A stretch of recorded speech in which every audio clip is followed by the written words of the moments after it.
നമസ്കാരം. മീഡിയ കമ്പാനിയുടെ വളരെ പ്രധാനപ്പെട്ട ഡെയിലി അപ്ഡേറ്റിലേക്ക് സ്വാഗതം. എല്ലാവരും അറിഞ്ഞിരിക്കേണ്ട ഏറ്റവും പ്രധാനപ്പെട്ട ഇൻഫർമേഷനാണ് വീഡിയോ വഴി ഷെയർ ചെയ്യുന്നത്.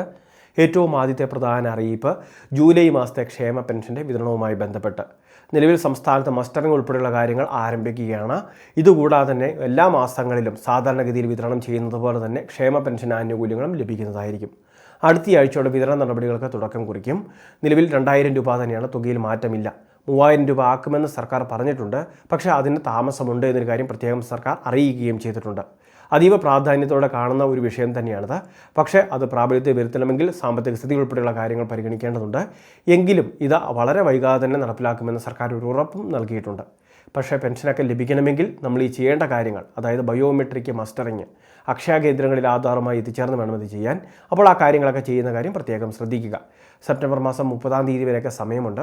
അതുകൊണ്ട് തന്നെ ഈ ഒരു സാഹചര്യത്തിൽ, അതായത് പ്രത്യേകിച്ച് 2 മാസത്തെ കാലയളവ് ഉള്ളതുകൊണ്ട് തന്നെ തിരക്ക് ഒഴിവാക്കി പോയി ഇത് ചെയ്യുന്നതിന് വേണ്ടിയൊക്കെ പ്രത്യേകം ശ്രദ്ധിക്കുക. ഓൺലൈൻ സർവീസ് സെൻറ്ററിലേക്ക് അല്ലെങ്കിൽ അക്ഷയ കേന്ദ്രങ്ങളിലേക്ക് ഇതിനു വേണ്ടി പോകുന്നതിന് മുൻപ് തന്നെ അവരുടെ ഹെൽപ്പ് ലൈൻ നമ്പരോ അല്ലെങ്കിൽ അവരുമായി ബന്ധപ്പെടാനുള്ള ഡീറ്റെയിൽസൊക്കെ കിട്ടുകയാണെങ്കിൽ വിളിച്ചുകൂടി അല്ലെങ്കിൽ ഒന്ന് അന്വേഷിക്കുക.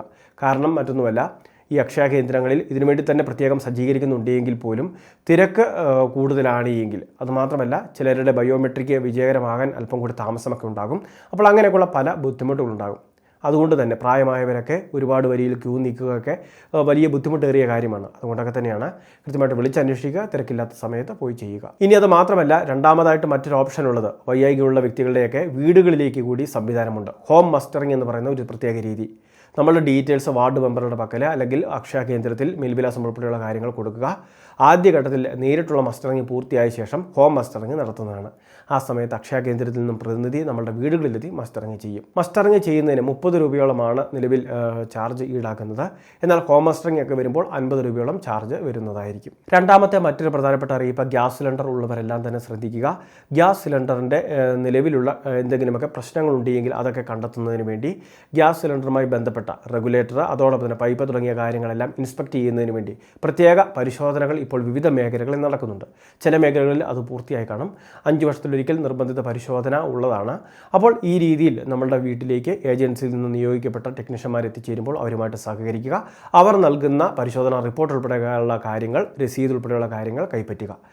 നിലവിൽ 200 രൂപയെടുത്ത് സർവീസ് ചാർജൊക്കെ ഉണ്ടാകുന്നതുമായിരിക്കും. അപ്പോൾ വിവിധ മേഖലകളിൽ ഈ രീതിയിൽ പരിശോധനകൾ ആരംഭിച്ചിട്ടുമുണ്ട്. റെഗുലേറ്ററോ ഹോസോ ഒക്കെ മാറാൻ പറഞ്ഞു കഴിഞ്ഞാൽ അത് കൃത്യമായിട്ട് മാറുന്നതിന് വേണ്ടി കൂടി ശ്രദ്ധിക്കണം.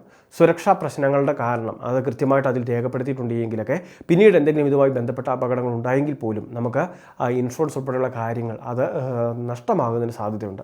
അപ്പോൾ നമുക്ക് ലഭിക്കേണ്ട ഇൻഷുറൻസിനൊക്കെ ഇത്തരത്തിലുള്ള കാര്യങ്ങൾ കൃത്യമായിട്ട് ചെക്ക് ചെയ്ത് അതിൻ്റെ വെരിഫിക്കേഷൻ റിപ്പോർട്ട് ഉൾപ്പെടെയുള്ള കാര്യങ്ങൾ വാങ്ങിക്കേണ്ടതാണ്. മൂന്നാമത്തെ മറ്റൊരു പ്രധാനപ്പെട്ട അറിയിപ്പ്, നമ്മളുടെ സംസ്ഥാനത്തെ കുട്ടികളുടെ ആധാർ ക്യാമ്പയിൻ വിവിധ മേഖലകളിൽ നടക്കുന്നുണ്ട്.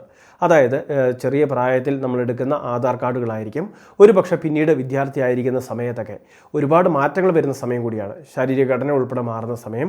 അപ്പോൾ ഈ ഒരു സമയത്ത് വിദ്യാർത്ഥിയുടെ ആധാർ നിർബന്ധമായിട്ട് ബയോമെട്രിക് അപ്ഡേഷൻ ഉൾപ്പെടെയുള്ള കാര്യങ്ങൾ ചെയ്തെടുത്ത് പുതുക്കേണ്ടത് ആവശ്യമാണ്. വിദ്യാർത്ഥികളുടെ സർട്ടിഫിക്കറ്റുകൾക്കും അതോടൊപ്പം തന്നെ വിവിധ സ്കോളർഷിപ്പുകൾ ലഭിക്കുന്നതിനെല്ലാം തന്നെ ഇതൊരു പ്രധാന മാനദണ്ഡമാണ്. അതുകൊണ്ട് തന്നെ വിവിധ മേഖലകളിൽ ക്യാമ്പുകൾ വയ്ക്കുമ്പോൾ നമ്മളുടെ പ്രദേശത്തും ക്യാമ്പുകൾ ഉണ്ടെങ്കിൽ ആധാർ അപ്ഡേഷൻ ഇത്തരത്തിൽ ക്യാമ്പുകളിൽ പങ്കെടുക്കുക. അതുമാത്രമല്ല അക്ഷയ കേന്ദ്രങ്ങൾ വഴിയും ആധാർ സേവാ കേന്ദ്രങ്ങൾ വഴിയുമൊക്കെ ഇത്തരത്തിൽ ബയോമെട്രിക് അപ്ഡേഷൻ ഉൾപ്പെടെയുള്ള കാര്യങ്ങൾ വിദ്യാർത്ഥികൾക്ക് ചെയ്തെടുക്കുന്നതിന് വേണ്ടി സാധിക്കും. 5 വയസ്സ് മുതൽ 17 വയസ്സ് വരെ ഈ ഒരു സമയത്ത് ഈ ബയോമെട്രിക് അപ്ഡേഷൻ ഉൾപ്പെടെയുള്ള കാര്യങ്ങൾ സൗജന്യമാണ് എന്നൊരു കാര്യം കൂടി പ്രത്യേകം ശ്രദ്ധിക്കേണ്ടതാണ്. വളരെ പ്രധാനപ്പെട്ട കുറച്ച് ഇൻഫർമേഷനാണ് വീഡിയോ വഴി ഷെയർ ചെയ്തത്. ഇതുപോലുള്ള അറിയിപ്പുകൾക്ക് ചാനൽ സബ്സ്ക്രൈബ് ചെയ്യുക, ഫോളോ ചെയ്യുക.